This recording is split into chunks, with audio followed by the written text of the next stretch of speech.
It was a great win for the Spurs to end the Rodeo Road Trip. 131-91. From the second quarter on, they never looked back. They beat up on the Sixers tonight in Philly. No love in the city of brotherly love. Jacob Toby and Sean Elliott with you here on Spurs Live postgame. Now that is the way to end this road trip and to go back home with a W. Yes, I mean, our guys showed a lot of focus, so they weren't looking ahead, looking at getting home. They want to take care of business. They did a terrific job. It was really that middle of the second quarter where our guys put on a little bit of a spurt. They had allowed the Sixers to get back in the game after their initial start, but then they got after them. A couple easy steals, some blocks.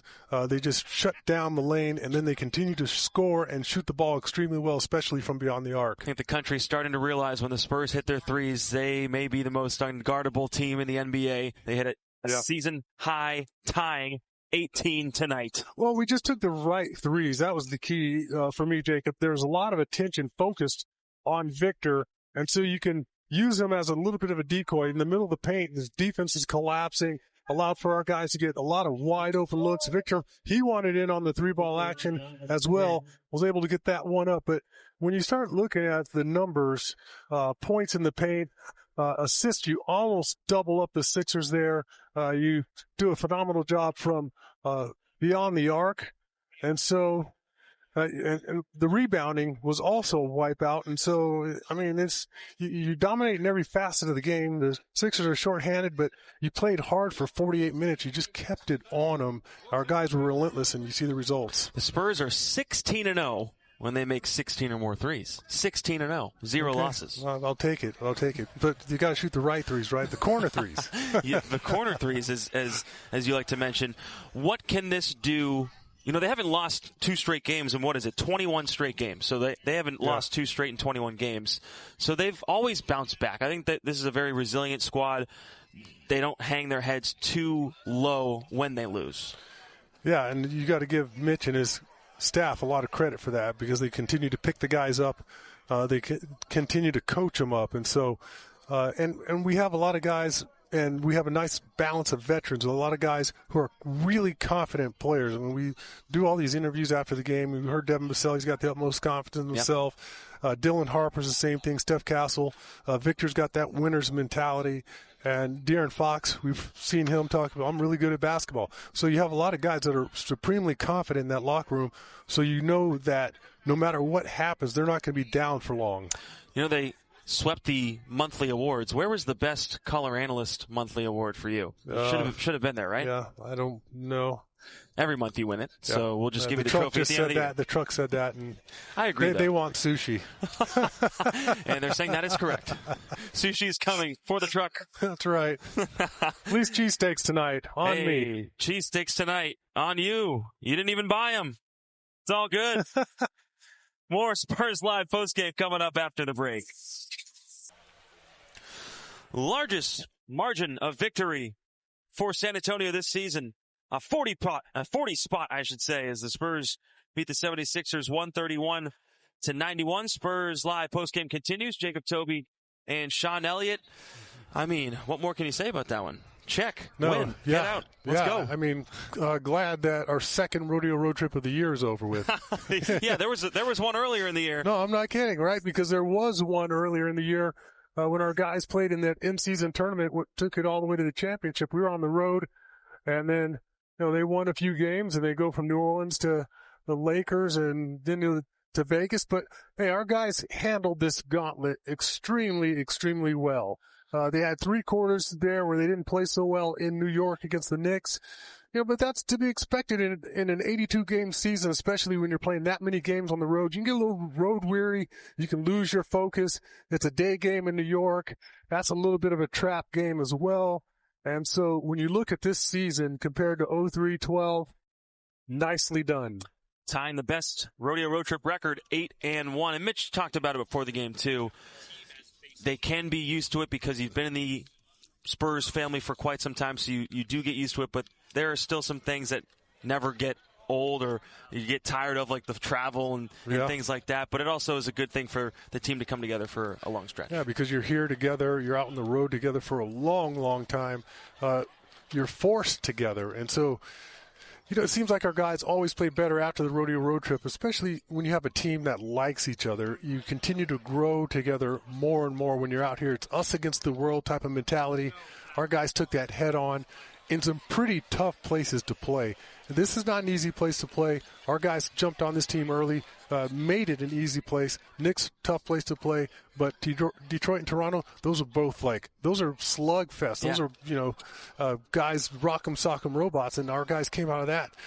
Those two games extremely well. So overall, this is a great experience. Let's see how this benefits our ball club going forward. And towards the latter half of this Rodeo Road Trip, you didn't see Victor go for 40, for 50, and the Spurs continue to win. So it's just another way to win games. It doesn't have to always be Victor, but of course, when it comes down to the big moments, he's going to come through. Well, you're exactly right. For me, he didn't touch the ball enough tonight, but he still hung 131 on this Philadelphia 76ers ball club because our guys moved the ball well and they took the right shots. And, and rightfully so. He didn't touch it enough, but on the other hand, they were really focused and packing the paint. Every time he caught it, he saw 2 or 3 defenders. And so our guys did a great job playing around him. Played 25 minutes. Didn't play in the fourth. Hopefully got on that massage table. Yes. Lifted his weights. Steph Castle had a double-double tonight. 15 points, 10 assists again. Yeah, he can jump pretty high. More Spurs Live postgame coming up. Stayed with the entire game. Yeah, it was nice. No game is perfect, and as Pop often says, we're never as good as we're looking to win, never as bad as we're looking to lose, but it was very great response. What was the key in terms of the first half with the scoring? You guys closed out a run in the first quarter, that one then just took over the second quarter. What was the key there? The key in the scoring was making the early pass. I think early in the game we made it maybe a little bit harder on ourselves by having 1 or 2 too many dribbles while penetrating. And I think once we made the early pass, we got our shooters open. They were collapsing a lot, so we made the game easy. What are you looking forward to most about going home? Sleeping in my own bed, eating my chef's food, getting back into the normal routine and normal life, because that ain't normal. Even when over there it's not normal, but more normal. At the end of a long trip like this, where do you think you guys found the energy to pull off a one like this? I don't know. I was feeling so good before the game. I was feeling so confident about us. I don't know where it came from. When your teammates are rolling the way they are, what do you feel like your role is? Like, is it to keep them going? Yeah, for sure. My role is to keep making sure they keep having those advantages. So it means keep rolling, keep hitting on the screens until the opponents decide to do something about it, which they didn't. So please let them enjoy it. You were a little disappointed in us for not asking about the Northern Lights yet. Sorry? Did you want to talk about the Northern Lights? I wasn't disappointed, but if you ask me about the Northern Lights, I've seen a few very cool things in my life. Northern Light is by far number one. It was in Alaska. It was the best thing I've ever seen, the Northern Lights. What was impressive about it? What was impressive about it is just something that looks so out of place, It's like it makes you understand all the legends and all the, the folklores and the beliefs that people have had for thousands of years.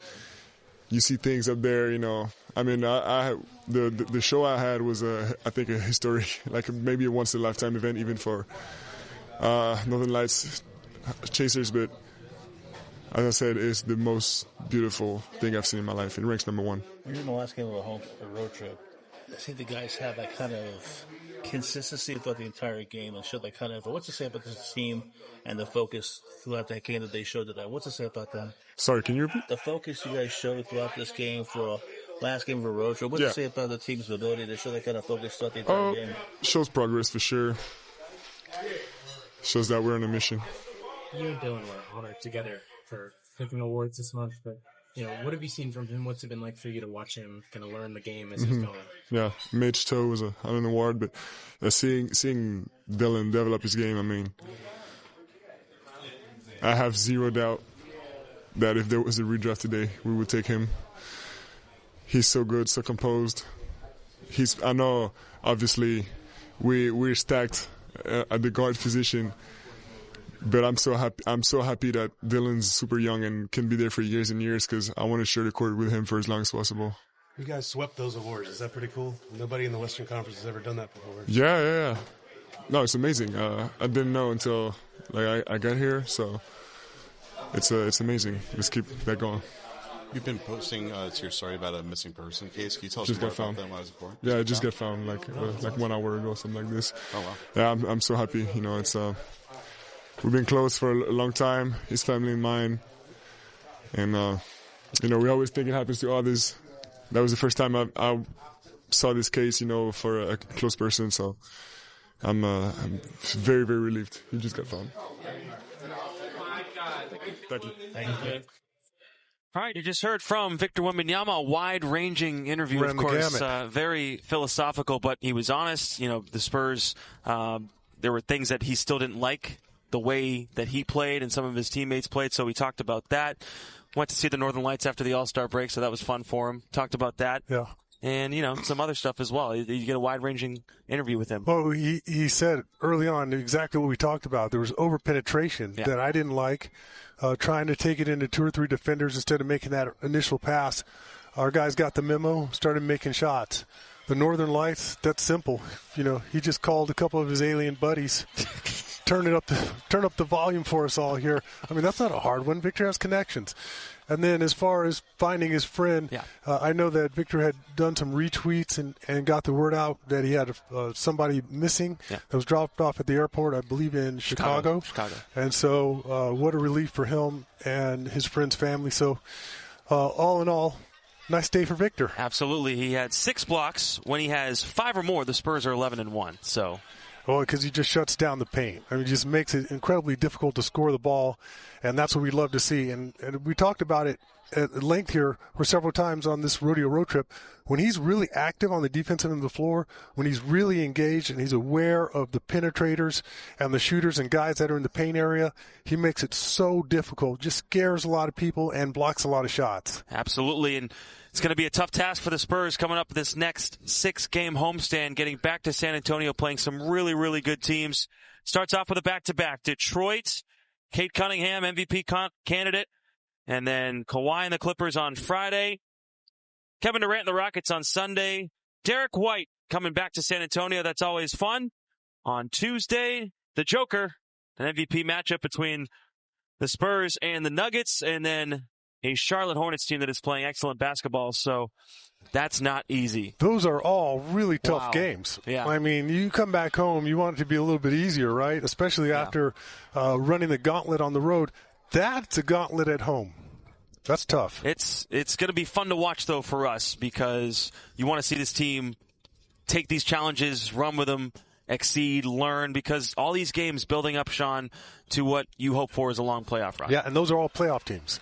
And so, like I said at the beginning of the telecast, this can't be a situation where our guys come into Detroit and the L.A. Clippers and expect the crowd to get you in the game. You got to get the crowd into the game and have them support you from there on out. And so our guys have to come ready to play. They've got to come with a road type of mentality where you almost run out there where you feel like everybody's against you once again.